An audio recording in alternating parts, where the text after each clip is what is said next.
எத்தனையோ கிருபை உன்னுயிர்க்கு செய்தாடி, எத்தனையோ கிருபை. நித்த முனை மூடி சூட்டினது மன்றி, நித்த முனை மூடி சூட்டினது மன்றி, நித்தியமான ஜீவனை மீட்டதால் எந்நாளுமே துதிப்பார். கர்த்தருடைய பரிசுத்தமான நாம மகிமைப்படுவதாக.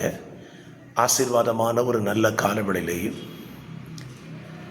பாளையங்கோட்டை இந்திய தேவ சபையிலிருந்து காலை மன்னாவை உங்களுக்கு வழங்குவதில் மிகுந்த சந்தோஷம்.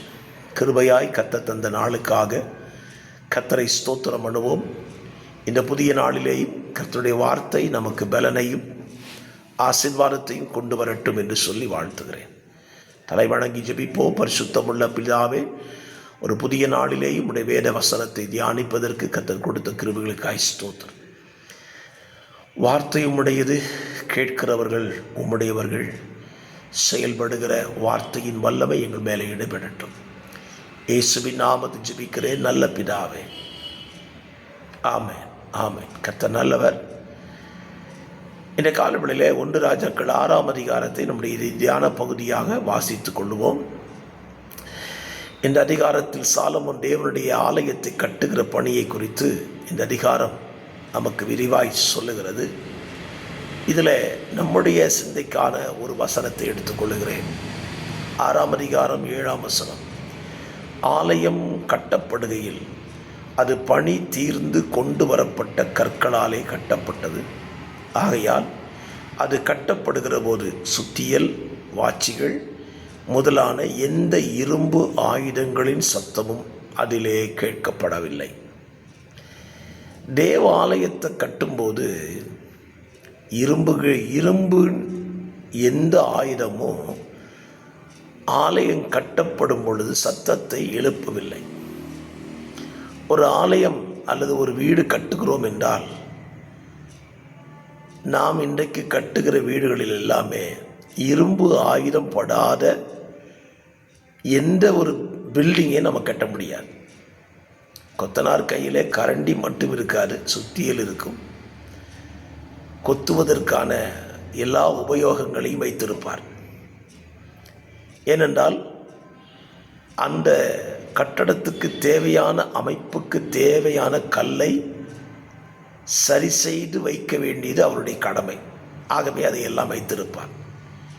ஆனால் தேவனுடைய எருசலேம் ஆலயம் கட்டப்பட்ட பொழுதோ அந்த ஆலயத்துக்கு தேவையான கற்கள் எல்லாம் எங்கே வெட்டி எடுக்கப்பட்டதோ அங்கேயே அது சரி செய்யப்பட்டு சீரான ஒரு கல்லாய் தான் தேவாலயத்துக்கு கொண்டு வரப்பட்டது. அதனால்தான் அந்த கற்களை தூக்கி வைத்தால் அதிலே எந்த இரும்பு ஆயுதங்கள் படாதபடி அது அழகாக கட்டப்பட்டது. இதை கேட்கிற அருமையான கர்த்தருடைய பிள்ளைகளே, ஆலயம் என்கிற காரியத்தை எடுத்துக்கொண்டால் நாமும் தேவாலயம், நாம் ஆராதிக்கிற வருகிற கூடுகிற ஒரு பகுதியும் தேவாலயம்தான்.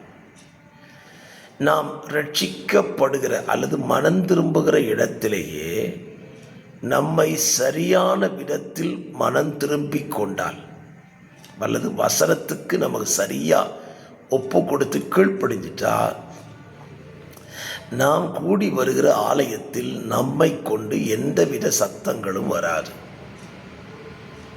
இன்றைக்கி சபைக்குள்ளே ரட்சிக்கப்பட்ட ஜனங்களை வைத்து எத்தனை சத்தங்கள் எழும்புகிறது. அவர்களை எந்தெந்த விதங்களெல்லாம் சீர்படுத்த வேண்டி இருக்கிறது. இப்படி சீர்படுத்தும் போது என்ன நடக்குது? வசனத்தை கொண்டு தான் சீர்படுத்துகிறோம். அப்படி சீர்படுத்தும் போது என்ன நடக்குது? சத்தம் எழுப்பி விடுகிறது. பிரச்சனைகள், போராட்டங்கள், விரோதங்கள் இதெல்லாம் வந்து விடுகிறது. பாஸ்டர் என்னை அப்படி பேசலாமா, இந்த விசுவாசி என்னை இப்படி பேசலாமா அப்படின்லாம் சபைக்குள்ள பிரச்சனை. ஏன்? ரட்சிக்கப்பட்ட அந்த நாளிலே அவர்கள் சரியாக செதுக்கப்படாமல் இந்த ஆலயத்துக்குள்ளே ஒரு கல்லாய் கொண்டு வரப்பட்டு விட்டார்கள். இப்போ இங்கே உள்ளே வந்த பிறகு இந்த ஆலயம் சரியாக கட்டப்படணும்னா அது சரியான ஷேப்பில் அந்த விசுவாசி இருக்கணும். அப்படி இருந்தால் தான் அவங்கள வச்சு இந்த ஆலயத்தை கட்ட முடியும். ஷேப் இல்லாமல் கோணலும் மாணலுமா வித்தியாசமாக இருந்தாங்கன்னா வசனத்தை கொண்டு செதுக்கி சரிப்படுத்தணும். அப்படி செதுக்கி சரிப்படுத்தும் போது என்ன நடக்கும்? சத்தம் வரத்தான் செய்யும், பிரச்சனை வரத்தான் செய்யும்.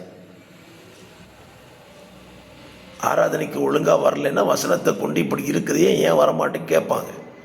திருவிருந்து எடுக்கலைன்னா ஏன் திருவிருந்து எடுக்கணும்னு சொல்லி கேட்பாங்க. அப்படி கேட்கும்போது சிலருக்கு என்ன செய்யுது? வேதனையை கொண்டு வருகிறது, வலிக்குது. அப்போ அவங்க பிரச்சனை பண்ணுறாங்க. நான் சொல்லுவேன், இது நம்முடைய தவறு.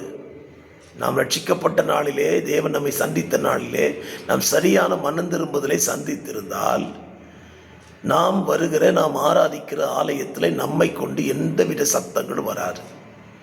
பணி தீர்ந்து கொண்டு வரப்பட்ட கல்லினால் தான் எருசலேம் தேவாலயம் கட்டப்பட்டது. ஆகவே தேவாலயத்தை கட்டுகிறதுல இந்த வசனத்தை கடைபிடித்து ஆலயத்தை கட்டுவோம்.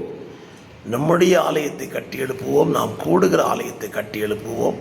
அது தேவனுக்கும் நமக்கும் பிரியமானதாக இருக்கும் என்று சொல்லி வாழ்த்துகிறேன். ஜெபிக்கலாமா? பரிசுத்த பிதாவே, நல்ல ஒரு சிந்தையை தந்திருக்கிறீங்க. எங்களால் நாங்கள் கூடி வருகிற ஆலயத்திற்கும் எங்களுக்கும் எந்த சத்தமில்லாத சுத்தமான ஒரு ஜீவியம் செய்ய எங்களுக்கு கிருபை தாங்க. இயேசுவின் நாமத்தில் ஜெபிக்கிறேன் நல்ல பிதாவே. ஆமென். ஆமென்.